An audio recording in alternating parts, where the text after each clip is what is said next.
नमस्कार दोस्तों, मैं रामचंद्र सिंह बाजी आप सभी का मेरे इस YouTube चैनल में हार्दिक स्वागत एवं अभिनंदन करता हूं। दोस्तों, आज है 30 अप्रैल 2020 और आज आपके लिए फिर से एक अनदर इम्पोर्टेंट वीडियो। दोस्तों, वीडियो शुरू करने से पहले आप सभी को बता दूं कि यह वीडियो सिर्फ और सिर्फ एजुकेशनल पर्पज़ के लिए बनाया गया है। वीडियो में दी गई जानकारी मेरी व्यक्तिगत जानकारी है। मार्केट में निवेश करने से पहले आप अपने फाइनेंशियल एडवाइजर से सलाह लेने के बाद में ही मार्केट में निवेश करें। दोस्तों, आज इस वीडियो में जानेंगे कि 30 अप्रैल के अंदर आज जो है मार्केट में जो तेजी आई उसके पीछे क्या कारण थे। साथ में जानेंगे कि ऑटो सेक्टर के अंदर जो बहुत बड़ी रैली या तेजी देखने को मिली उसके पीछे क्या कारण थे। और वीडियो के लास्ट में हम जानेंगे आरबीएल बैंक के जो स्टॉक है उसका हम पूरा विश्लेषण करेंगे, उसका पूरा डाटा एनालिसिस करेंगे और बताएंगे कि आरबीएल बैंक के अंदर आपको किस लेवल के ऊपर निवेश करना चाहिए। दोस्तों, वीडियो की शुरुआत में सबसे पहले देख लेते हैं आज का मार्केट का स्नैपशॉट। देखिए, मार्केट मूवर्स देखते हैं तो उसके अंदर सबसे ज़्यादा वृद्धि देखिए आज टाटा मोटर्स के अंदर देखने को मिली। लगभग 19.32% बढ़कर 93 रुपये 25 पैसे के ऊपर क्लोज हुआ। उसके बाद में यूपीएल, ठीक है, ओएनजीसी, वेदांता के अंदर 13% की तेजी, हिंडाल्को के अंदर लगभग 12% की तेजी ये देखने को मिली। तो आज जो है मार्केट के अंदर सबसे ज़्यादा जो है ऑटो सेक्टर के अंदर तेजी देखने को मिली। दोस्तों, आज जो है निफ्टी 50 जो है 306.55 अंकों की बढ़त लेकर 9859.90 के ऊपर क्लोज हुआ। वहीं सेंसेक्स भी जो है 997.46 अंकों की बढ़त लेकर 33,717.62 के ऊपर क्लोज हुआ। बैंक निफ्टी भी जो है 444.30 अंकों की बढ़त लेकर 21,534.50 के ऊपर क्लोज हुआ। वहीं निफ्टी आईटी के अंदर जो है आज कोई वृद्धि देखने को नहीं मिली। निफ्टी आईटी जो है 14,108.40 के ऊपर क्लोज हुआ। दोस्तों, अब बात कर लेते हैं कि मार्केट के अंदर जो तेजी है उसके पीछे कारण क्या है। देखिए, कोरोना वायरस पूरी दुनिया के अंदर फैल चुका है। ये वायरस चीन से निकला है और इस वायरस की वजह से बहुत सारे देश हैं वो बुरी तरह से त्रस्त हैं। दुनिया भर की जो टॉप कंपनियां हैं वो चीन के अंदर काम कर रही हैं, उनके प्लांट जो है चाइना के अंदर हैं। इस वायरस के चलते दुनिया भर की कंपनियां जो हैं वो अपने प्लांटों को चाइना से हटाकर दूसरे देशों के अंदर लगाने के बारे में सोच रही है। तो ये हमारे लिए एक बहुत शानदार मौका है उन कंपनियों को यहाँ भारत देश में निवेश करने के लिए, प्रोत्साहित करने के लिए। देखिए, चीन से दूर भाग रही कंपनी को भारत लाने के लिए बीजेपी के अध्यक्ष जेपी नड्डा ने कहा कि भारत एक सरल नीति बनाने पर काम कर रहा है ताकि चीन से मोह भंग हो चुकी कंपनियों को भारत लाया जा सके। उन्होंने कहा कि पीएम मोदी की अगुवाई में यह नीति बन रही है ताकि अधिक से अधिक कंपनियों को भारत लाया जा सके। पिछले कुछ टाइम के अंदर अमेरिका के राष्ट्रपति डोनाल्ड ट्रंप ने भी कहा था कि वो जो उनकी जो कंपनियां, अमेरिकी जो कंपनियां जो चाइना के अंदर जो है काम कर रही हैं उनको वो किसी दूसरे देश के अंदर शिफ्ट करेंगे या उनको बोलेंगे। तो देखिए, चाइना से परेशान होकर या चाइना की जो नीति है उससे परेशान होकर बहुत सारी कंपनियां जो है दूसरे देशों के अंदर प्लांट लगाएंगी। तो हमारे जो भारत सरकार है वो एक ऐसी सरल नीति बनाने जा रही है ताकि वो कंपनियां ज़्यादा से ज़्यादा भारत के अंदर आए। अगर ऐसा होता है तो ये हमारी अर्थव्यवस्था के लिए बहुत अच्छा होगा और आने वाले टाइम के अंदर इससे हमारी अर्थव्यवस्था को बहुत ज़्यादा मजबूती मिलेगी और रोजगार भी मिलेगा। इसके अलावा आज से 2-4 दिन पहले जो है आरबीआई ने घोषणा की थी कि म्यूचुअल फंड सेक्टर को बड़ी मदद दी जा रही है। आरबीआई ने म्यूचुअल फंड निवेशकों को 50,000 करोड़ रुपए की स्पेशल लिक्विडिटी फैसिलिटी देने की घोषणा की है। देखिए, ये जो 50,000 करोड़ रुपए हैं वो बैंकों को दिए जाएंगे और बैंकों से ये जो पैसा है वो म्यूचुअल फंड कंपनियों को लोन के रूप में दिया जा सकता है। तो ये जो लिक्विडिटी है वो बैंकिंग सेक्टर के अंदर आएगी। उससे इसका जो सीधा जो प्रभाव है जो एनबीएफसी कंपनियां, नॉन बैंकिंग जो फाइनेंशियल जो कंपनीज हैं उनको भी बेनिफिट होगा। इसीलिए पिछले कुछ समय से बैंकिंग सेक्टर के अंदर और एनबीएफसी जैसे बजाज फाइनेंस है, उज्जीवन फाइनेंस है, चोला फाइनेंस है, ये सारी कंपनियों के शेयरों के अंदर तेजी देखने को मिली। क्योंकि डायरेक्ट या इनडायरेक्ट जो ये 50,000 करोड़ रुपए की जो लिक्विडिटी है जो आरबीआई बैंकों को देने जा रही है म्यूचुअल फंड सेक्टर के लिए, उसका जो पॉजिटिव या जो सकारात्मक जो प्रभाव है वो बैंकिंग सेक्टर और एनबीएफसी कंपनियों के ऊपर देखने को मिलेगा। इसलिए पिछले कुछ समय से बैंकिंग सेक्टर और एनबीएफसी सेक्टर के अंदर भी तेजी देखी जा रही है। इसके अलावा ऑटो सेक्टर के अंदर जो तेजी देखने को मिली और विशेष रूप से टाटा मोटर्स में जो तेजी देखने को मिली उसके पीछे कारण यह था कि चाइना के अंदर जगुआर और लैंड रोवर की जो डिमांड है वो बढ़ी है। इससे वहाँ पर जो है प्रोडक्शन शुरू हो गया है और वहाँ के जो प्लांट हैं उनके अंदर प्रोडक्शन शुरू हो गया है। उसकी वजह से टाटा मोटर्स के अंदर आज जो है तेजी देखने को मिली। साथ में ऑटो सेक्टर के अंदर भी जो है इसका सकारात्मक प्रभाव देखने को मिला। इसके अलावा ऑटो सेक्टर को ये उम्मीद है कि आने वाले समय में भारत सरकार भी ऑटो सेक्टर के लिए जो है प्रोडक्शन के लिए कुछ ढील दे सकती है, और यहाँ पर जो ऑटो सेक्टर का जो प्रोडक्शन है या फिर जो ऑटोमोबाइल के जो डीलर्स हैं उनको छूट दी जा सकती है, उसका जो सकारात्मक प्रभाव है वो आज ऑटो सेक्टर के ऊपर देखने को मिला और ऑटो सेक्टर के अंदर तेजी देखने को मिली। दोस्तों अब बात कर लेते हैं आरबीएल बैंक के स्टॉक के बारे में। देखिए आज आरबीएल जो बैंक है उसका स्टॉक जो है 132 रुपये 15 पैसे के ऊपर क्लोज हुआ, यानी ये स्टॉक जो है 6 रुपये 30 पैसे बढ़कर 132 रुपये 15 पैसे के ऊपर क्लोज हुआ। इसके अंदर आज जो है लगभग 5% की तेजी देखने को मिली। कल यह जो शेयर है 125 रुपये 85 पैसे के ऊपर क्लोज हुआ था। आज यह ओपन हुआ 130 रुपये के ऊपर, हाई गया 136 रुपये 50 पैसे और लो इसने बनाया 130 रुपये का, और फाइनली इसके अंदर जो है 5% की तेजी देखी गई और 132 रुपये 15 पैसे के ऊपर क्लोज हुआ। दोस्तों आरबीएल बैंक जो है इंडिया का सबसे तेज गति से ग्रोथ करने वाला प्राइवेट सेक्टर का बैंक है, और यह अपने बिजनेस को पूरे देश के अंदर जो है धीरे धीरे एक्सपेंड कर रहा है। देखिए ये जो है कई प्रकार के बिजनेस के अंदर जो है शामिल है, जिसके अंदर कॉर्पोरेट एवं institutional banking, commercial banking, branch and business banking, retail assets development banking, financial inclusion, treasury, financial market operation, ये सारी जो है बिजनेस बैंक जो है प्रोवाइड करवा रहा है। इसका मार्केट कैपिटलाइजेशन जो है 6,402 करोड़ रुपए, और इस स्टॉक की करंट जो प्राइस है वो 132 रुपये 15 पैसे है आज की डेट के अंदर। ये यहाँ पर पुरानी प्राइस दिखा रहा है। 52 वीक का हाई जो है 716 रुपये 55 पैसे और 52 वीक का जो लो है 101 रुपये 55 पैसे। इस स्टॉक की जो बुक वैल्यू है वो 148.37 है।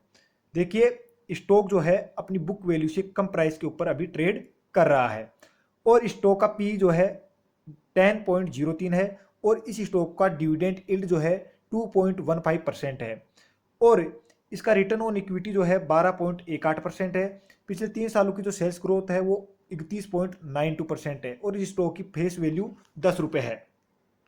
दोस्तों इस स्टॉक का कासा जो परसेंट है वो 24.98% है। देखिए कासा का मतलब होता है करंट अकाउंट और सेविंग अकाउंट, और जिस बैंक का कासा रेशियो जितना अच्छा या 40% के लगभग होता है वह बैंक उतना ही मजबूत होता है, क्योंकि आपको मालूम है करंट अकाउंट और सेविंग अकाउंट के ऊपर बैंक जो है बहुत ही कम ब्याज देता है।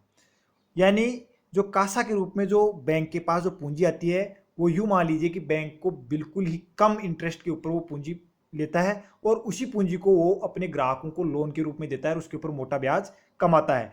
तो यहाँ पर देखिए कासा जो परसेंटेज है वो बैंक का आरबीएल बैंक का बहुत कम है, 24.98 यानी लगभग 25% है। तो ये जिस बैंक का 40% के लगभग रहता है वो बैंक जो है अच्छा माना जाता है, तो कासा परसेंटेज इस बैंक का कम है। दोस्तों अब बात कर लेते हैं इस स्टॉक के 1 साल की चार्ट की। देखिए अगर इसका 1 साल का हम चार्ट देखते हैं तो 28 मई 2019 को ये स्टॉक जो है 701.45 रुपीज़ के ऊपर ट्रेड करा था, यानी 700 रुपये का इसने हाई बनाया था। उसके बाद में देखिए इसके अंदर गिरावट देखेगी, और आप देख सकते हैं कि इसका एक अच्छा खासा जो सपोर्ट लेवल था वो लगभग 290 रुपये के लगभग था।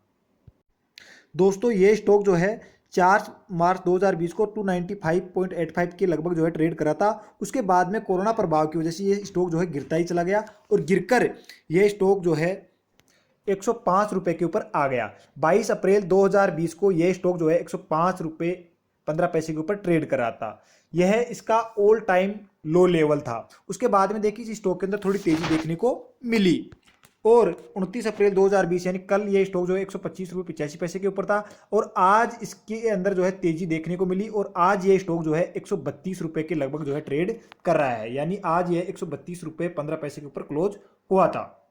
दोस्तों आरबीएल बैंक का अगर शुरू से लेके अब तक का चार्ट देखें तो आप पाएंगे कि 30 सितंबर 2016 को इसका जो लो जो था वो था 295 रुपये 15 पैसे, और उसके बाद में देखिए आप 2019 के अंदर भी यही लगभग यही लेवल था। उसके बाद में जो है इसके अंदर तेजी देखने को मिली, और अभी ये स्टॉक जो है 132 रुपये के ऊपर जो है ट्रेड कर रहा है। तो ये जो स्टॉक है अब तक शुरू से लेके और अब तक जो है ऑल टाइम लो के ऊपर ट्रेड कर रहा है। दोस्तों अब बात कर लेते हैं इस स्टॉक के क्वार्टरली रिजल्ट्स की। देखिए पिछले कुछ क्वार्टर्स का हम रिजल्ट देखते हैं तो उससे ये पता चल रहा है कि कंपनी या बैंक को जो है रेवेन्यू तो अच्छा मिल रहा है, लेकिन उसके साथ साथ में कंपनी या बैंक जो है इंटरेस्ट और एक्सपेंसेस के रूप में जो है बहुत ज़्यादा अमाउंट पे कर रहा है। तो इसलिए बैंक जो है आप देख सकते हैं कि पिछले बहुत सारे क्वार्टर से जो है फाइनेंशियल प्रॉफिट के अंदर नहीं चल रहा है, यानी फाइनेंशियल लॉस हो रहा है। उसके अलावा देखिए अदर इनकम के रूप के अंदर जो है बैंक के पास जो पूंजी आ रही है उसी से बैंक को जो है नेट प्रॉफिट हो रहा है। देखिए जून 2019 यानी जो 2019 का जो Q1 था उसके अंदर बैंक को जो है 267 करोड़ रुपए का मुनाफा हुआ, सितंबर 2019 में 54 करोड़ रुपए का, और दिसंबर 2000 जो Q3 था उसके अंदर जो है लगभग 70 करोड़ रुपए का मुनाफा हुआ।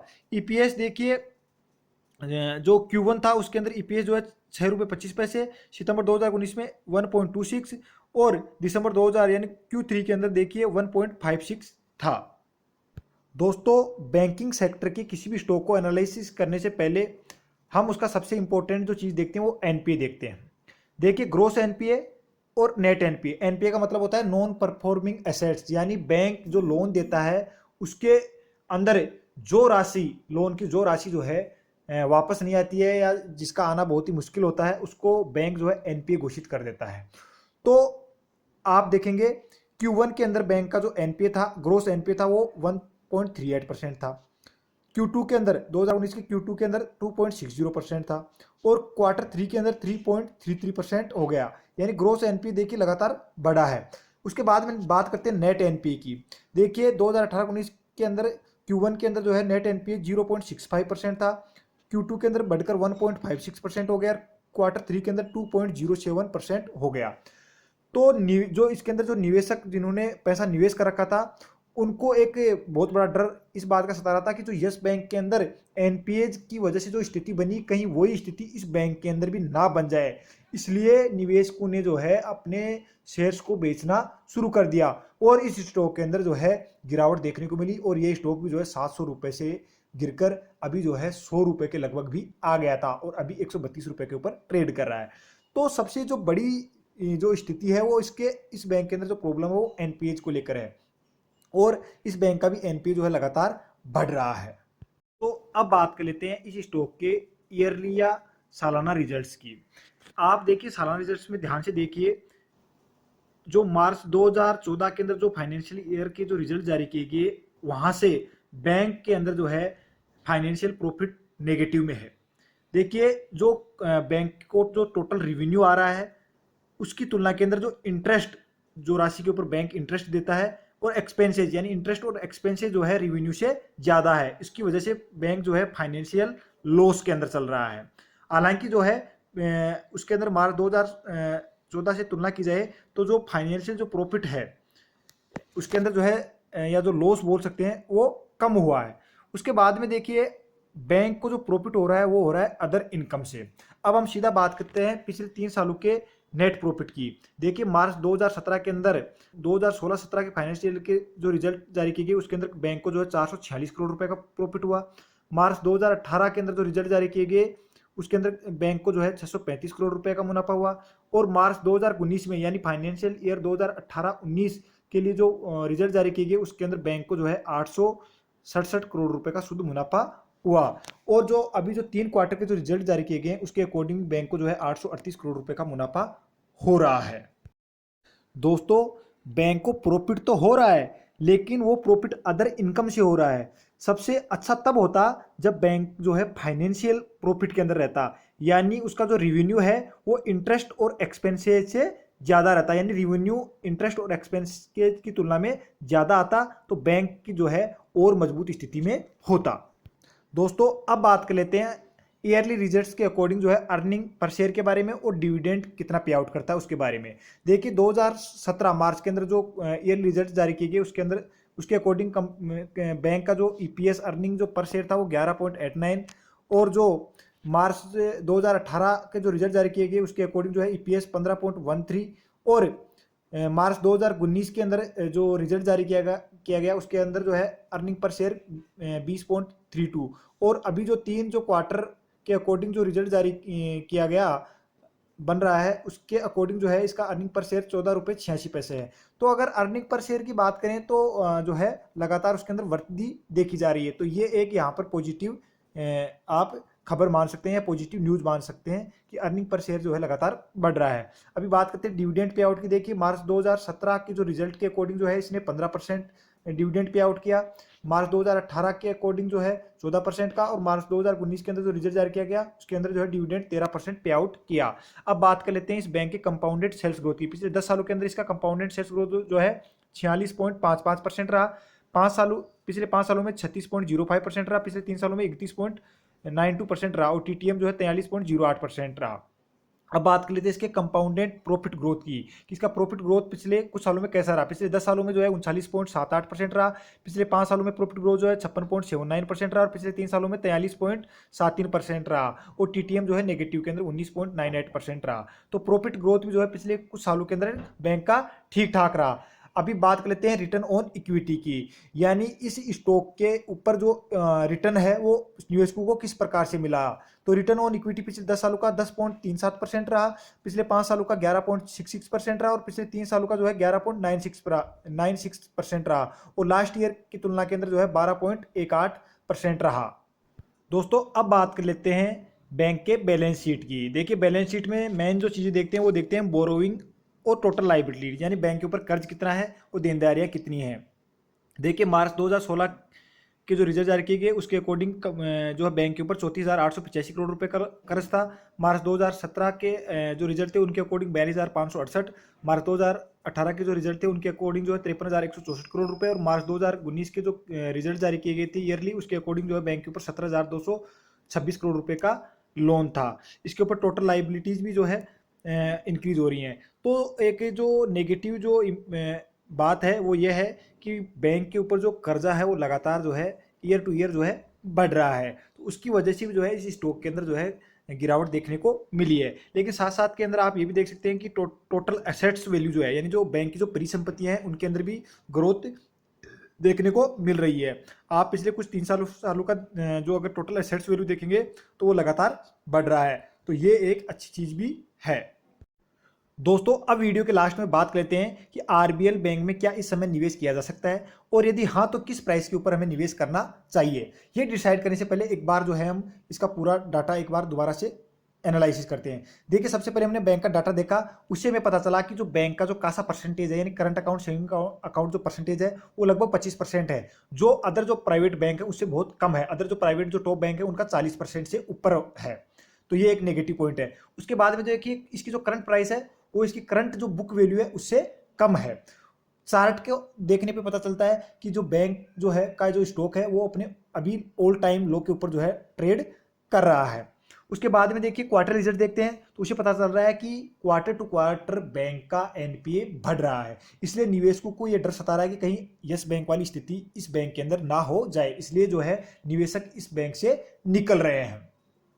उसके बाद में देखिए अगर ईयरली रिजल्ट या क्वार्टर रिजल्ट देखें तो बैंक का जो ऑपरेटिंग प्रॉफिट है वो नेगेटिव में आ रहा है, हालांकि अदर इनकम से बैंक का नेट प्रॉफिट आ रहा है या पॉजिटिव में आ रहा है। लेकिन देखिए अदर इनकम से जो प्रॉफिट हो रहा है उसको हम एक प्रकार से नेगेटिव न्यूज ही मान सकते हैं, क्योंकि अगर बैंक को नेट प्रॉफिट अगर उसके रेवेन्यू से आए तो वो बैंक जो है अच्छा माना जाता है। उसके बाद में अगर बैलेंस शीट देखते हैं तो बैलेंस शीट से पता चल रहा है कि बैंक के ऊपर जो कर्ज है या देनदारियां हैं वो ईयर टू ईयर बढ़ रही है, हालांकि बैंक की जो एसेट्स वैल्यू है वो भी बढ़ रही है।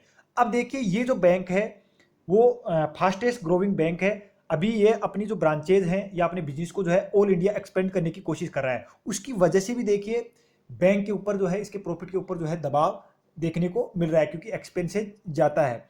अगर इसका बिजनेस देखिए अगर आने वाले टाइम के अंदर जब वेल सेटल्ड हो जाएगा ऑल इंडिया, उसके बाद के अंदर जो है इसके रेवेन्यू के अंदर वृद्धि आ सकती है।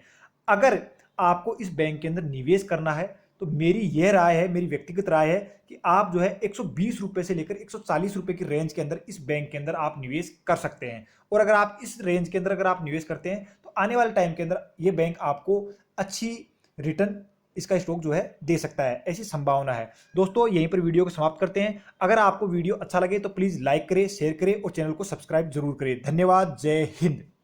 वंदे मातरम, वंदे मातरम।